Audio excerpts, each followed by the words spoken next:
Star இன்னும் உயரமா கட்ட சொல்லுங்க. அவளையே நம்ம வீட்டு ஸ்டார் தான் உயரமா இருக்கணும். வீட்டுக்குள்ள கூட ஒரு ஸ்டார் கட்ட சொல்லிருங்க. சரி, கொஞ்சம் மூச்சு வாங்கிக்க.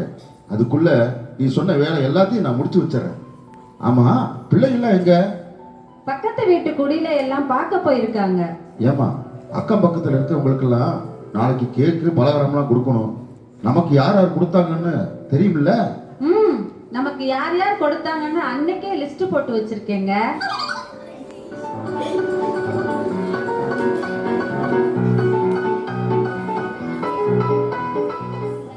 அப்பா, ட்ரெஸ் எடுத்துட்டு வந்துட்டீங்களாப்பா? அப்பா, நான் சொன்ன சிகப்பு ட்ரெஸ் தானப்பா எடுத்துட்டு வந்தீங்க? ஆமாம்மா, நீ சொன்ன மாதிரியே தான் எடுத்திருக்கேன். Costly material. இந்த வருஷம் நம்ம வீட்டில் தான் சூப்பர் கிறிஸ்மஸ். போங்க போங்க, போய் நைட் மாஸ் கிளம்புங்க போங்க. அடடே, வாங்க டேவிட் சார், வாங்க. ரொம்ப பிரகாசமா இருக்கு. சீரியல் லைட்டு எல்லாம் போட்டிருக்கீங்க. நல்லா இருக்கு பாருங்க, ஜோரா இருக்குன்னு. போத்தீஸ் தான் எடுத்தீங்க. கிறிஸ்துமஸுக்கு எப்பவுமே புது துணி எடுக்கிறது இல்ல. என்னப்பா சொல்ற? ஒரு நாள் யாவது புதுசு எடுத்து போட வேணாமா? இல்ல, நாங்க வருஷம் வருஷம் நைட்டு மாஸ் பார்த்துட்டு காலையில பக்கத்துல இருக்கிற அன்பு இல்லத்துக்கு போய் அங்க இருக்கிற குழந்தைகளுக்கு புது ட்ரெஸ், கேக்கு எல்லாம் கொடுத்துட்டு அன்னைக்கு முழுசும் அங்கேயே இருப்போம். என்ன சார் இது? எவ்வளவு சந்தோஷமா கொண்டாட வேண்டிய கிறிஸ்துமஸ அனாத ஆசிரமத்துல கொண்டாடுறீங்களே. அங்க இருக்க பிள்ளைங்களை பார்த்தாலே வாந்தி வந்துடும். பல்ல எத்திக்கிட்டு மூக்க ஒழுக்கிக்கிட்டு. தர்மம் பண்ணணும்னா கோயில கூட காணிக்கை கொடுத்துடலாம்ல. ஒவ்வொரு வருஷமும் அங்க போலேனா மாதிரியே இருக்காது. அந்த மாதிரி இடத்துலதான். என்ன சொல்றீங்க நீங்க? எங்க வீட்டின் குடிலையும் பாத்தீங்களா? இந்த டெக்கரேஷன் செலவு மட்டும் 10,000 ரூபாய். நைட்டு பூசைக்கு போயிட்டு வந்து எல்லாரும் இங்க உட்காந்து குடும்ப ஜெபம் சொல்லிட்டு கேக்கு வெட்டினா குழந்தை இயேசுவே இங்க வந்து பிறந்த மாதிரி இருக்கும். அதுக்கு தான் இந்த ஏற்பாடு எல்லாம்.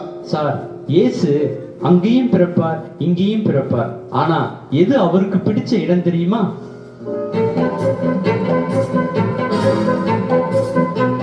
எங்க போற? இன்னும் ட்ரெஸ் மாத்தல? எப்பா, நான் கருப்பு jeans yellow colour T shirt தானே கேட்டேன். நீங்க என்னத்தையும் வாங்கிட்டு வந்திருக்கீங்க? டேய், அந்த ட்ரெஸ் 4000 ரூபாடா. நல்லா தானடா இருக்கு. வேணாம் வேணாம், நான் வேற ட்ரெஸ் போட்டுக்கிறேன். டேய் தம்பி. அப்பா, என்னப்பா, நான் சிகப்பு கலர் வாங்கிட்டு வர சொன்னா வாங்கிட்டு வந்திருக்கீங்க? நாவே இல்ல. என்ன பாப்பா சொல்ற? கலர் தானே? இந்த சிகப்பு இல்லப்பா, இது மெரூன் கலந்த டார்க்கான சிகப்பு. இதுக்கு வேணாம், போங்க. பாப்பா பாப்பா, இத போட்டு பாரு பாப்பா, நல்லா இருக்கும்மா. அட கடவுளே, கடைக்காரன் எடுக்கும் போதே சொன்னான் ரிட்டர்ன் வாங்க மாட்டேன்னு. இல்ல சார், கொஞ்சம் சமாதானப்படுத்தி இதையே போட வச்சிடலாம். இல்ல சார், என் மக ஒரு பிடிவாதக்காரி. இனி இந்த ட்ரெஸ்ஸை தொடக்கூட மாட்டா. இதை குப்பையில போட வேண்டியதுதான். சார், நீங்க தப்பா நினைக்கலனா அழகா இருக்கு. இதை வேணா எடுத்துக்கிட்டுமா?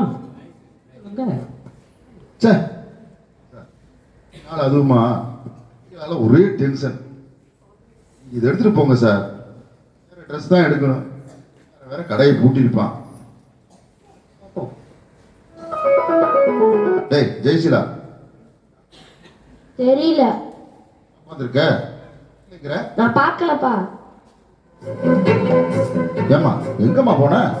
ரொம்ப அவமானமா போச்சுங்க. ஏத்தா வீட்டுக்கு கேக்கு கொடுக்க போனேன். அந்த ஷீலா பிள்ளைங்க எல்லாம் ஊருக்கு போயிட்டாங்க. எங்க 2 பேருக்கும் சுகர் இருக்கு, கேக்கெல்லாம் வேணான்னு மூஞ்சில் அடிச்ச மாதிரி சொல்றாங்க. அப்படியா சொன்னா? இந்த 4வது வீட்டுல இருக்க அமலா இங்க இருக்க பலகாரத்தையே சாப்பிட முடியுமான்னு தெரியல. சரி கொடுங்க அப்படின்னு சொன்னான். நான் இல்ல பரவாயில்ல, நான் அடுத்த வருஷம் கொண்டு வந்து தரேன்ட்டு நம்ம வீட்டுல தார் கட்டி சீரியல் போட்டு கிறிஸ்துமஸ் கொண்டாடுறது பொறாமைங்க. வீட்டுக்கு கேக் கொடுக்கலையா? வேற கட்டிட்டு போனேன்னா எல்லாரும் ஏன் என்னன்னு கேட்பாங்க. வந்துட்டேன் சார், வீட்டுக்கு போனேங்க இருந்துச்சு. அவன் அப்பவே சொன்னான் சந்தோஷமான கிறிஸ்மஸ் எங்க இருக்குன்னு. சரி, எனக்கு மனசே சரியில்லைம்மா. ஏமா பேசாம இந்த கேக்கெல்லாம் எடுத்துட்டு போய் அன்பு இல்ல குழந்தைகளுக்கே கொடுத்துடலாமா? அவங்களாவது சந்தோஷமா சாப்பிடுவாங்க. நானும் அப்படித்தாங்க நினைச்சேன். சரி வாங்க போகலாம். பசங்களா, நீங்களும் வரீங்களா? நாங்க வரல. வாங்க சார். Happy Christmas. இப்பதான் உங்க வீட்டுக்கு வந்திருந்தேன். நீங்க எல்லாரும் அன்பு இல்லத்திற்கு போயிட்டதா சொன்னாங்க. நாங்களும் அங்கதான் வரலாம்னு இப்ப கிளம்பணும். கிறிஸ்மஸ் அன்னைக்கு முழுசும் அங்கதான் இருப்பேன். இடையிலேயே உங்க வீட்டுக்கு வர வேண்டியதா போச்சு. இங்க சார், சார், நீங்க குப்பையில போட சொன்ன ட்ரெஸ்ஸை நான் வாங்கிட்டு போய் அன்பு இல்லத்துல இருக்கிற ஒரு ஊனமான பொண்ணுக்கு கொடுத்தேன். அந்த ட்ரெஸ்ஸை போட்டுக்கிட்டு வாமான்னு சொன்னேன். அந்த பொண்ணு அந்த சிகப்பு ட்ரெஸ்ஸை போட்டுக்கிட்டு வந்து கண்கலங்கிட்டு ரொம்ப தேங்க்ஸ் சார்னு சொல்லுச்சு. அந்த பொண்ணோட ஆனந்த கண்ணீரை நீங்க பார்க்கணும்னு என் மனசுல பட்டுச்சு. அந்த பொண்ணும் ஆசைப்பட்டா. அதுதான் அவளை கூட்டிட்டு வந்தேன். சார், என்ன சார், கூப்பிடுங்க அந்த பொண்ணை. ஜான்சி, வாமா.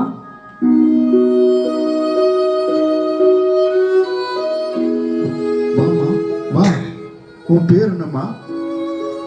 சார், என் பேர் ஜான்சி. எனக்கு அம்மா அப்பா யாருமே இல்ல. நீங்க தான் இந்த ட்ரெஸ் வாங்கி கொடுத்தீங்கன்னு தேவி டாக்டர் சொன்னாங்க. உங்களை பார்க்கணும் போல ஆசையா இருந்துச்சு. அதனால அவங்கள கூட்டி வந்துட்டேன். எனக்கு நல்லா இருக்கா சார்?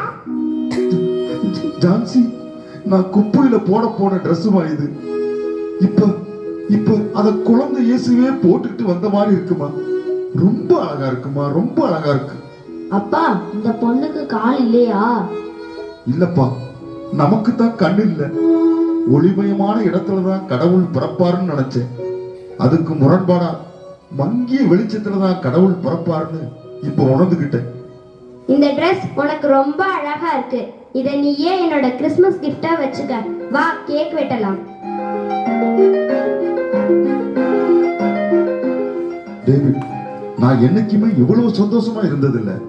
ஆனா இந்த மாதிரி சந்தோஷத்தை நீ வருஷம் அனுபவிக்கிற. நீ கொடுத்து வச்சவன்பா. எனக்கு இப்ப இருக்கிற உணர்வு அழுகையா, சந்தோஷமா, பூரிப்பா, என்னன்னே சொல்ல தெரியலப்பா. நாம வீட்டையும் குடிலையும் அலங்காரம் பண்ணி 1000 மெழுகுவர்த்திகளை ஏற்றி வச்சாலும் அங்க இயேசு பிறப்பாரான்னு சொல்ல முடியாது. ஆனா ஒரு ஏழை சிறுமியோட சந்தோஷமான முகத்துல நீங்க அவரை பார்த்துட்டீங்க. இயேசுவோட பிறப்பே ஒரு முரண்பாடான விஷயம். கன்னியின் கர்ப்பத்தில தோன்றினாருங்கிறது ரொம்ப முரண்பாடானது. ஒரு நாட்டின் அரசனுக்கே அறிவிக்கப்படாத ஆண்டவரின் பிறப்பு ஆடு மேய்க்கிறவங்களுக்கு சொல்லப்பட்டது. இதுவும் முரண்பாடானது. மடையர்களுக்கு உணர்த்தப்பட்ட இயேசுவின் பிறப்பு ஞானிகளுக்கும் உணர்த்தப்பட்டது. இதுவும் முரண்பாடானது. ஆறறிவு இல்லாத விலங்குகளுக்கு மத்தியில் ஆண்டவன் பிறந்தாருங்கிறது அதை விட முரண்பாடானது. இந்த முரண்பாடுகளுக்கெல்லாம் தெளிவு என்னன்னா, கடவுள் எளிமையையும் ஏழ்மையையும் விரும்புகிறார். அதனால நாம கிறிஸ்து பிறப்பை கொண்டாடும் போதெல்லாம் எளிமையாகவும் ஏழைகளுக்கு உதவி செய்தும் அதை கொண்டாடணும். உண்மைதான் சார். ஆனா கிறிஸ்து பிறந்த சந்தோஷம் இந்த வீட்டுக்கு வர நீங்க தான் காரணம்.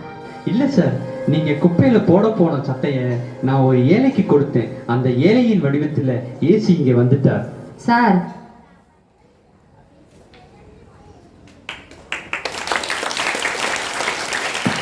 தேங்க்யூ.